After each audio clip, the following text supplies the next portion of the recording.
जटिल समस्या हो या भाग्य बाधा हो, व्यापार, नौकरी, शादी की समस्या, करियर की चिंता हो या वैवाहिक जीवन में हो सुख का अभाव, पाइए अपनी समस्त ज्योतिषीय तथा वास्तु समस्याओं का सरल, चमत्कारी, प्रभावशाली समाधान।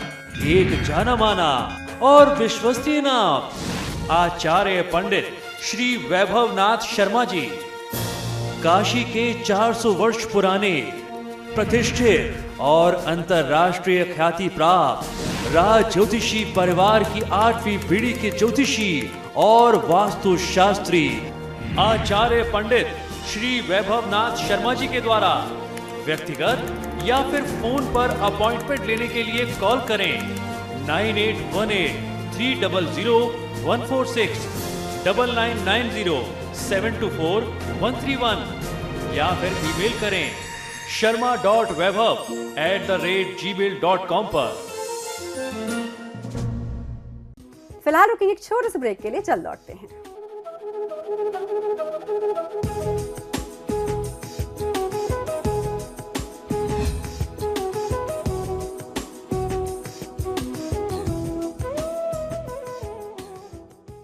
ब्रेक के बाद आप सभी का स्वागत है और अब बारी आज के महाउपाय की। तो चलिए जानते हैं आज का क्या है महाउपाय।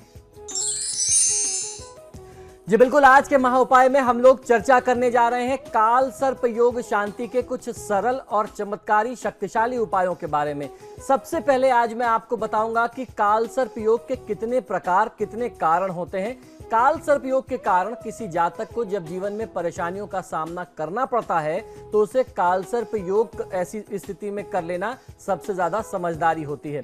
इसके दोष को दूर करने हेतु कुछ उपाय विशेष रूप से करना पड़ता है। काल सर्प के दोषों को दूर करने हेतु कुछ सामान्य उपाय मैं आज आपको बताने जा रहा हूं, जिसके करने पर जातक को अवश्य ही राहत प्राप्त होती है।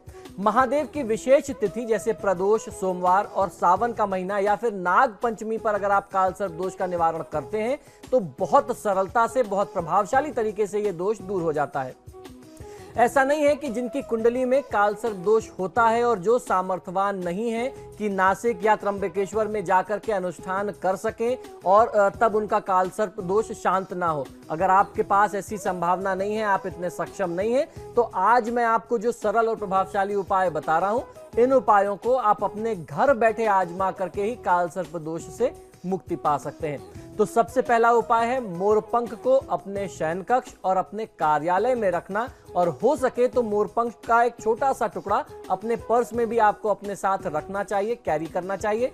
मोरपंख जितना ज्यादा से ज्यादा होगा उतना ज्यादा आपको लाभ मिलेगा। बहुत से लोगों को तो मैंने यहां तक देखा कि वो अपनी कार में भी मोरपंख रखते हैं, जिससे नकारात्मक ऊर्जा का दुष्प्रभाव उनके ऊपर नहीं हो पाता। तो मोरपंख को अपने आसपास जगह देना ज्यादा से ज्यादा आपके लिए सर्वोत्तम होगा और यह काल सर्प दोष निवारण के लिए बहुत अच्छा काम करता है।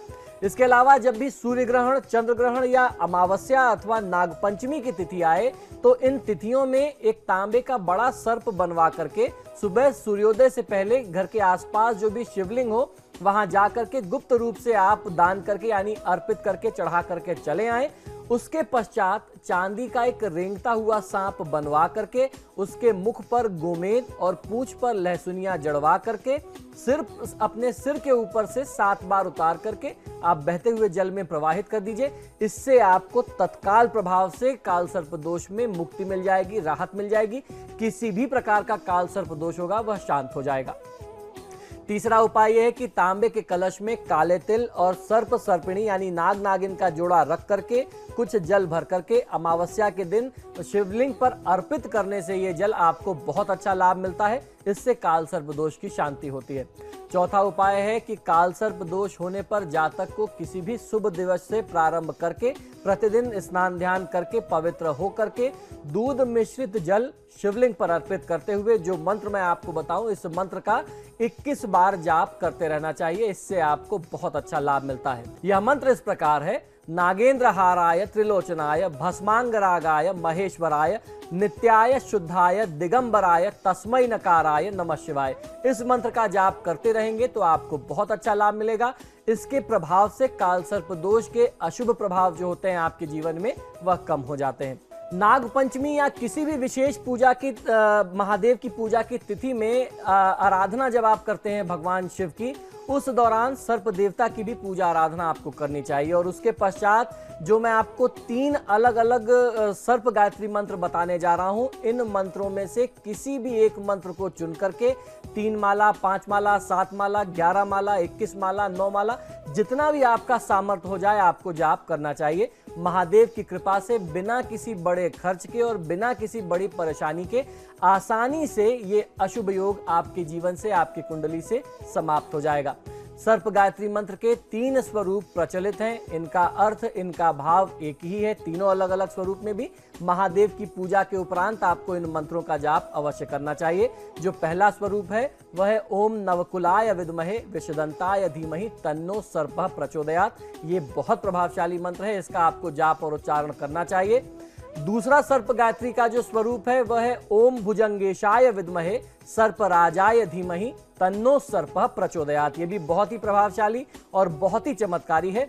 इसके अलावा जो तीसरा स्वरूप है वो है ओम नवकुल नागाय विद्महे विषदंताय धीमहि तन्नो सर्पः प्रचोदयात्। इस प्रकार से आप इन सर्प गायत्री मंत्रों का जाप करेंगे तो आपको लाभ मिलेगा। एक और सर्प मंत्र मैं आपको बताता हूं, ओम नाग देवताय नमः। इस मंत्र का जाप करने से भी काल सर्प दोषों में शांति मिलती है। नाग देवता के लिए समर्पित नाग स्तोत्र या नाग मंत्र का जाप करना भी काल सर्प दोष निवारण के लिए बहुत अच्छा काम करता है। एक दूसरा मंत्र है जो सर्प देवता की कृपा दिलाता है, यानी काल सर्प योग को शांत करता है। वह मंत्र है ओम कुरु कुल्लये हुम फट स्वाहा। मंत्र पुनः एक बार सुन लीजिए, ओम कुरु कुल्लये हुम फट स्वाहा। इस मंत्र का भी यथासंभव, यथा सामर्थ्य अगर आप जाप करते हैं, 3 माला या 5 माला रोज जाप करते हैं और कम से कम 1.25 लाख की संख्या में आप जाप कर लेते हैं, यानी साल 2 साल आप लगातार जाप करके 1.25 लाख की संख्या तक पहुंच जाते हैं, तो काल सर्प योग के जो अशुभ प्रभाव होते हैं वो आपके ऊपर कभी भी प्रभावित नहीं हो पाते और आपको जीवन में सफलता ही सफलता प्राप्त होती है। जी बिल्कुल, ये तो बात रही, हमने जाना काल सर्प दोष निवारण के लिए सर्प गायत्री मंत्र की। जिस तरीके से हम आपको लगातार बता रहे हैं, मैंने आपको बताया कि सिर्फ सामान्य सी पूजा विधि से, महादेव की पूजा करने से काल सर्प दोष समाप्त हो जाता है। ये किसी भी प्रकार का हुआ नहीं है, लोगों ने इसको हुआ बना दिया सिर्फ आपको परेशान करने के लिए, डराने और ब्लैकमेल करने के लिए। तो डरने की जरूरत नहीं है। बहुत सामान्य विधि से आप अगर महादेव की पूजा करते हैं तो ये काल सर्प दोष समाप्त हो जाता है और किसी भी तरीके का काल सर्प दोष होगा वह समाप्त हो जाएगा। तो आइए अब लगे हाथ हम लोग ये भी जान लेते हैं एक छोटी सी सामान्य विधि, जिस विधि के साथ आप महादेव शिव की पूजा करके अगर शिव गायत्री मंत्र का जाप करें तो भी आप काल सर्प दोष से मुक्ति पा सकते हैं।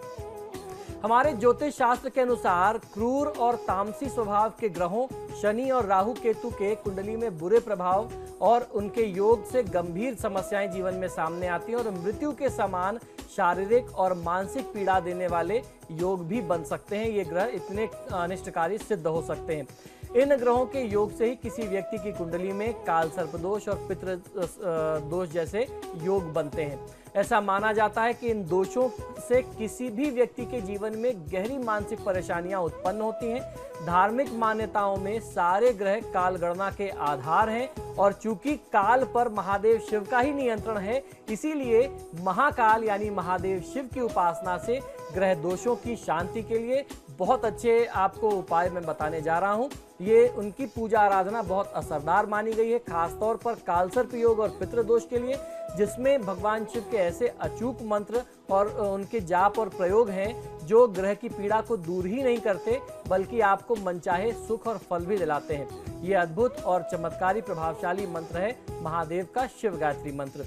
तो आइए जानते हैं कि भगवान शिव की किस सामान्य विधि की पूजा करने के साथ आप शिव गायत्री मंत्र का जाप कर सकते हैं। आपको करना ये चाहिए कि शनिवार, सोमवार या शनि प्रदोष की तिथि में या भगवान शिव की किसी भी विशेष तिथि में आप उस दिन व्रत करके भगवान शिव को गंध, अक्षत, पुष्प, धूप, दीप, नैवेद्य इत्यादि से आप उनकी पूजा करें। उसके उपरांत फल, पान, सुपारी, लौंग इत्यादि आप चढ़ाएं। लौंग इलायची अर्पित करने के बाद भगवान शिव के गायत्री जो दिव्य शिव गायत्री मंत्र है इसका आपको जाप करना चाहिए। यदि आप व्रत नहीं भी कर सकते तो भी सामान्य विधि से पूजा करके आप इस मंत्र का जाप कर सकते हैं। यह मंत्र है ओम तत्पुरुषाय विद्महे महादेवाय धीमहि तन्नो रुद्रः प्रचोदयात्। मंत्र पुनः एक बार सुन लीजिए, ओम तत्पुरुषाय विद्महे महादेवाय धीमहि तन्नो रुद्रः प्रचोदयात्। ऐसी धार्मिक मान्यता है कि शनिदेव परम शिव भक्त हैं और शिव जी के आदेश के अनुसार ही शनिदेव जगत के हर प्राणी को उसके कर्मों के आधार पर दंड देते हैं। इसलिए शनि या राहु केतु की ग्रह पीड़ा यदि है तो उसकी शांति के लिए भगवान शिव की पूजा आपको करनी चाहिए। खासतौर पर भगवान शिव की जो विशेष तिथियां हैं या शनिवार की तिथि में, सोमवार की तिथि में अगर आप उनकी पूजा आराधना करते हैं तो इन ग्रहों के अलावा कालसर्प योग, पितृदोष से भी आपको निदान मिल जाता है। भगवान शिव को देवों का देव कहते हैं। शिव को देवों का देव कहा जाता है। इन्हें महादेव, भोलेनाथ, शंकर, महेश, रुद्र, नीलकंठ के नाम से भी जानते हैं। हमारे हिंदू धर्म ग्रंथों में प्रमुख देवताओं में इनका स्थान है। ये प्रमुख है इसीलिए महादेव कहते हैं। वेदों में इनका नाम रुद्र है। यह व्यक्ति की चेतना के अंतर्यामी है। इनकी अर्धांगिनी यानी माँ शक्ति, जिनका नाम माता पार्वती है। इनके पुत्र कार्तिकेय और गणेश तथा पुत्री अशोक सुंदरी हैं। भगवान शिव अधिकतर चित्रों में योगी के रूप में देखे जाते हैं और उनकी पूजा शिवलिंग तथा मूर्ति दोनों रूप में की जाती है। भगवान शिव के जन्म का कोई बड़ा प्रमाण हमारे धर्मशास्त्रों में नहीं है। वह स्वयं है तथा सारे संसार के रचयिता हैं। वह अनादि हैं, वह अनंत हैं। इन्हें संहारकर्ता भी कहा जाता है। उनके सिर में चंद्रमा तथा जटाओं में मां गंगा का वास है। विश्व की रक्षा के लिए उन्हें विषपान उन्होंने किया था, इसलिए उन्हें नीलकंठ कहा जाता है। गले में नाग देवता विराजित हैं और हाथों में डमरू और त्रिशूल लिए हुए उनका स्वरूप है। कैलाश उनका वास है। भगवान शिव को संहार का देवता माना जाता है। भगवान शिव सौम्य आकृति एवं रौद्र रूप दोनों के लिए ही विख्यात हैं। अन्य देवों से शिव को भिन्न माना गया है। सृष्टि की उत्पत्ति, स्थिति एवं संहार के अधिपति देवता महादेव शिव हैं। त्रिदेवों में भगवान शिव संहार के देवता माने जाते हैं। शिव अनादि तथा सृष्टि प्रक्रिया के आदि स्रोत हैं और यह काल महाकाल ही ज्योतिष शास्त्र के आधार हैं। शिव का अर्थ यद्यपि कल्याणकारी माना जाता है, लेकिन वे हमेशा लय एवं प्रलय दोनों को अपने अधीन किए हुए रहते हैं। तो इस प्रकार यदि आप ऐसे महादेव शिव की पूजा आराधना करते हैं तो कोई सवाल ही नहीं उठता कि कुंडली का कोई भी योग आपको परेशान करे। काल सर्प योग महादेव शिव की बहुत सरल विधि से पूजा करने से समाप्त हो जाता है। तो इस भ्रम को आप मन से निकाल दीजिए कि अगर आप सामर्थ्यवान नहीं हैं, आपके पास पैसा नहीं है और आप नासिक, त्र्यंबकेश्वर या किसी भी ज्योतिर्लिंग में जाकर के महादेव की पूजा नहीं करेंगे तो आपकी कुंडली से यह दोष समाप्त नहीं होगा। अपने घर में, अपने शहर में रहते हुए अगर आप काल सर्प दोष का निदान किसी भी शिव मंदिर में जाकर के करें तो आपके लिए कल्याणकारी होगा। ये था आज का महा उपाय। आचार्य जी, आप हमारे स्टूडियो में आए और सबको महा उपाय बताया, बहुत बहुत धन्यवाद। जय महाकाल। तो आपके सितारे में फिलहाल इतना ही। मुझे दीजिए इजाजत। नमस्कार।